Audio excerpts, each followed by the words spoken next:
नमस्ते दोस्तों, हमारे चैनल ए के स्टोरीज पर आप सभी का हार्दिक स्वागत है।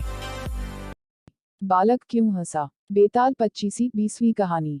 चित्रकूट नगर में एक राजा रहता था। एक दिन वह शिकार खेलने जंगल में गया। घूमते घूमते वह रास्ता भूल गया और अकेला रह गया। थककर वह एक पेड़ की छाया में लेटा कि उसे एक ऋषि कन्या दिखाई दी।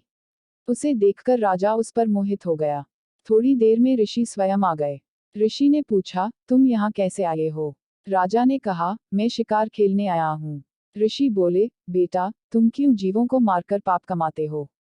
राजा ने वादा किया कि मैं अब कभी शिकार नहीं खेलूंगा। खुश होकर ऋषि ने कहा, तुम्हें जो मांगना हो, मांग लो।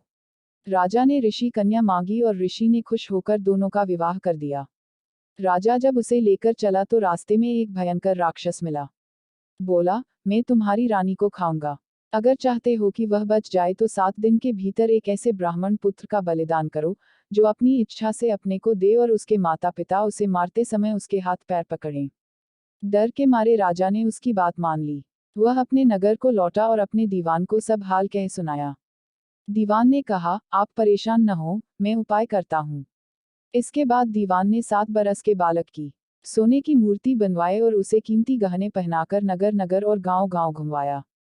यह कहलवा दिया कि जो कोई 7 बरस का ब्राह्मण का बालक अपने को बलिदान के लिए देगा और बलिदान के समय उसके माँ बाप उसके हाथ पैर पकड़ेंगे, उसी को यह मूर्ति और 100 गांव मिलेंगे। यह खबर सुनकर एक ब्राह्मण बालक राजी हो गया। उसने माँ बाप से कहा, आपको बहुत से पुत्र मिल जाएंगे। मेरे शरीर से राजा की भलाई होगी और आपकी गरीबी मिट जाएगी। माँ बाप ने मना किया, पर बालक ने हट करके उन्हें राजी कर लिया। माँ बाप बालक को लेकर राजा के पास गए। राजा उन्हें लेकर राक्षस के पास गया। राक्षस के सामने माँ बाप ने बालक के हाथ पैर पकड़े और राजा उसे तलवार से मारने को हुआ। उसी समय बालक बड़े जोर से हंस पड़ा। इतना कहकर बेताल बोला, हे राजन, यह बताओ कि वह बालक क्यों हंसा? राजा ने फौरन उत्तर दिया, इसलिए कि डर के समय हर आदमी रक्षा के लिए अपने माँ बाप को पुकारता है।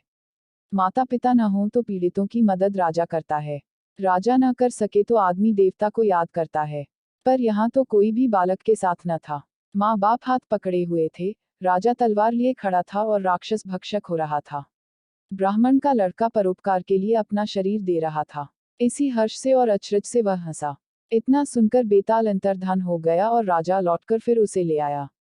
रास्ते में बेताल ने फिर कहानी शुरू। अगर यह वीडियो आपको पसंद आए हो तो कृपया इसे लाइक करें और मेरे चैनल को सब्सक्राइब करना न भूलें।